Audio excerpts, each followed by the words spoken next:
خدا باپ کے فتح مند جلالی قدوس نام میں آپ سبوں کی سلامتی ہو۔ میری طرف سے، میرے خاندان کی طرف سے آپ سب کلیسیا مسیح کو یوم کفارہ بہت بہت مبارک ہو۔ آئے میرے ساتھ خدام کے زندہ پاک کلام کو کھولیں۔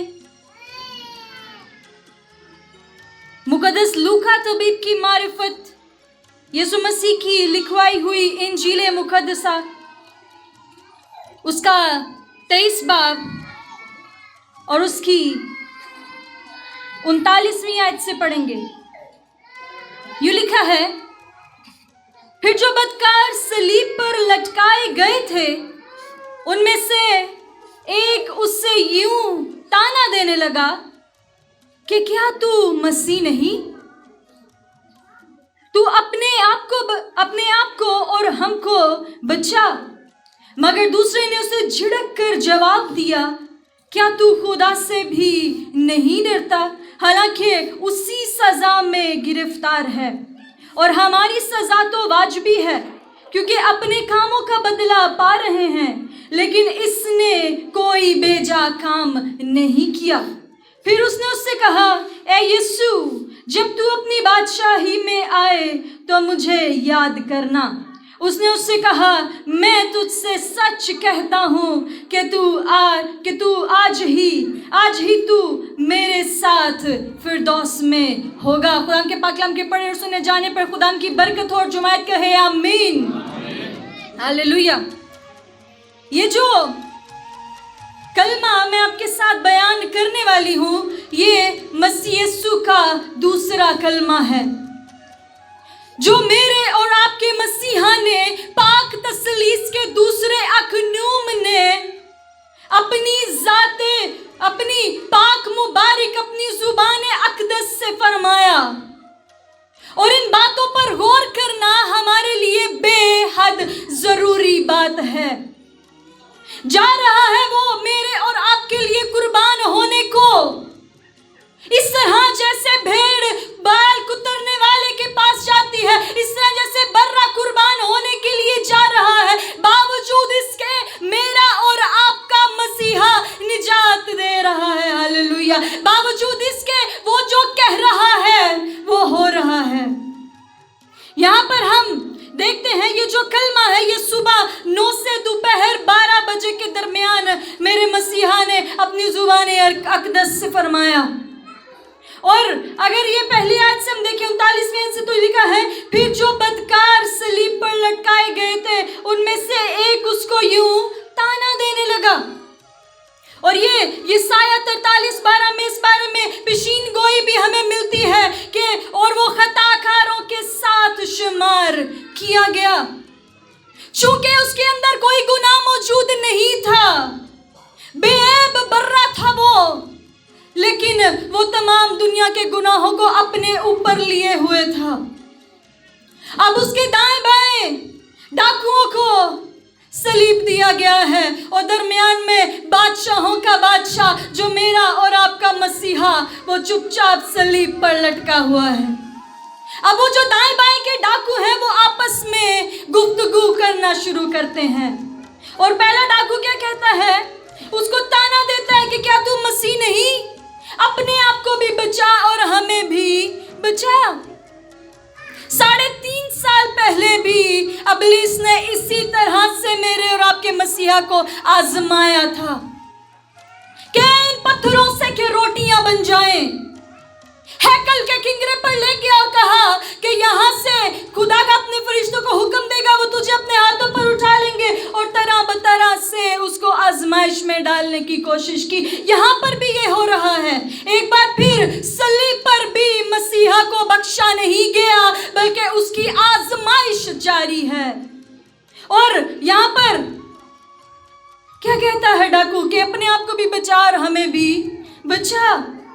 اور جو دوسرا ڈاکو ہے، جس کو ہم کہہ سکتے ہیں کہ خدا کا روح اس وقت گائیڈ کر رہا تھا، اور وہ کیا کہتا ہے؟ مگر دوسرے نے اسے جھڑک کر جواب دیا کہ کیا تو خدا سے بھی نہیں ڈرتا؟ اس کا مطلب ہے کہ وہ جو دوسرا ڈاکو ہے اس کے اندر خدا کا خوف آ چکا تھا، اور خدا کا کلام بیان کرتا ہے کہ خداوند کا خوف حکمت کا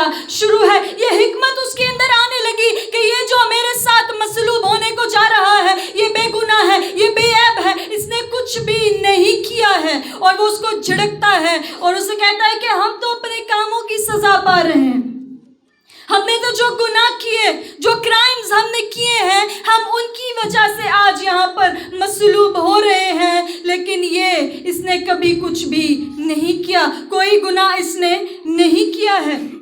और फिर वो एक खूबसूरत बात करता है, यीशु की तरफ मुतारिफ होता है, यीशु की तरफ आता है और यीशु से कहता है कि यीशु, जब तू अपनी बादशाही में आए तो मुझे याद करना। बेहद गुनाह किए होंगे अपनी जिंदगी में, पता नहीं क्या से क्या किया होगा, बहुत से लोगों के लिए डिस्करेज का बाइस बना होगा ये डाकू, ये शख्स जो मसीह के साथ मसलूब होने को जा रहा है। लेकिन उसने अपनी उस आखिरी चांस को अवेल करते हुए मसीह से कहा कि तू मुझे याद रखना जब तू अपनी बादशाही में आए। और उसका वही आखिरी चांस और उसका इकरार उसके लिए हमेशा की जिंदगी के दरवाजों को खोल देता है। हालेलुया। और अगर हम फिरदौस के लफ्ज पर गौर करें तो ये उर्दू जुबान में इसके मायने आसाइश और सुकून से मामूर वो जगह है जहां रास्तबाज लोग मरने के बाद रहेंगे। और अगर हम इसके हमायनी अल्फाज को देखें जो कि आसमान, बहिश्त और जन्नत है, ये इस लफ्ज के क्या है, मुतरादिफ हैं। आसमान के बारे में कुछ लोग कहते हैं कि आसमान 3 है, कुछ कहते हैं कि आसमान 7 है, लेकिन कलाम इस बारे में खामोश है। वो इसलिए कि आसमानों का जिक्र किया गया है, ज़बूर नवीस भी आसमानों का जिक्र करता है। इसमें हमें कोई खास क्वांटिटी नहीं मिलती कि आसमान कितने हैं, लेकिन ये फिरदौस वो जगह है जहां पर रास्तबाज लोग मरने के बाद रहेंगे। और यहाँ पर एक बहुत बड़ा एतराज जो लोग करते हैं, बहुत से लोग करते हैं कि जब मसीह उसी दिन फिरदौस में मौजूद नहीं था तो फिर उसने उस डाकू से क्यों कहा कि आज ही तू मेरे साथ फिरदौस में होगा। इसका जवाब अगर हम कलाम मुकद्दस में से देखें, मुकद्दस लूका तबीब की मार्फत यीशु मसीह की लिखवाई हुई इंजील उसका 17 बाब और उसकी 20वीं आयत से यूं लिखा है, जब फरीसियों ने उससे पूछा कि खुदा की बादशाही कब आएगी तो उसने जवाब में उनसे कहा कि खुदा की बादशाही ज़ाहिरी तौर पर ना आएगी और लोग ये ना कहेंगे कि देखो यहाँ है या वहाँ है, क्योंकि देखो खुदा की बादशाही तुम्हारे दरमियान है। खुदा की बादशाही तो खुदा का बेटा आज खुद था। कलाम बयान करता है, वो कहता है क़यामत और जिंदगी मैं हूँ। ये जिंदगी जो है ये खुदा का बेटा है। और उसने इस मुकाशफा को उस डाकू पर खोला कि तू जिससे बात कर रहा है वो कोई आम शख्स नहीं, वो क़यामत और जिंदगी है। यही वो बादशाही है जिससे तू पाना चाहता है। और मुकद्दस यूहन्ना भी कहते हैं कि उसमें जिंदगी थी और वो जिंदगी आदमियों का नूर थी। ये जिंदगी जो आज हमें गुजारने की जरूरत है वो खुदा का बेटा यीशु है। हमारा लाइफ स्टाइल बहुत अच्छा हो, हर चीज हमारे पास हो, लेकिन निजात ना हो तो कोई मजा नहीं है। निजात के बगैर जिंदगी बेकार है। और यही निजात मेरा और आपका मसीहा कुर्बान होकर हमें दे रहा है। सबसे अफजल, सबसे कीमती तोहफा। और आज का ये जो दिन हमें तमाम उम्मतों से, तमाम कबीलों से, तमाम मज़ाहब से जुदा कर देता है कि हम ये जानते हैं कि हम मरने के बाद कहाँ जाएंगे, उस जिंदगी में जो हमेशा की जिंदगी है, जो खुदा का बेटा अपने अंदर रखता है। हालेलुया।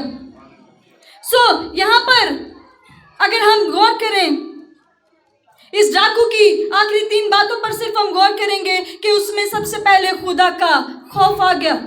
जब हम अपनी जिंदगी में खुदा का खौफ मानना शुरू करते हैं तो हम जहन्नम से बचकर इस हमेशा की जिंदगी के वारिस हो जाते हैं। उसके बाद उसने अपने गुनाह का इकरार किया उसको अपने गुनाह का एहसास हुआ, उसने उसका इकरार किया।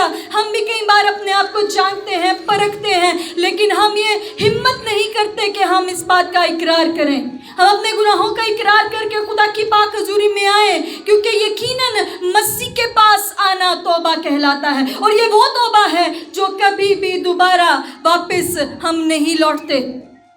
और तीसरी बात कि हमें यीशु पर ईमान लाना है। वो यीशु पर ईमान ले आया, उसने यीशु पर ईमान लाया कि वाकई ही ये बादशाह है, वाकई ही ये खुदावंदों का खुदा है।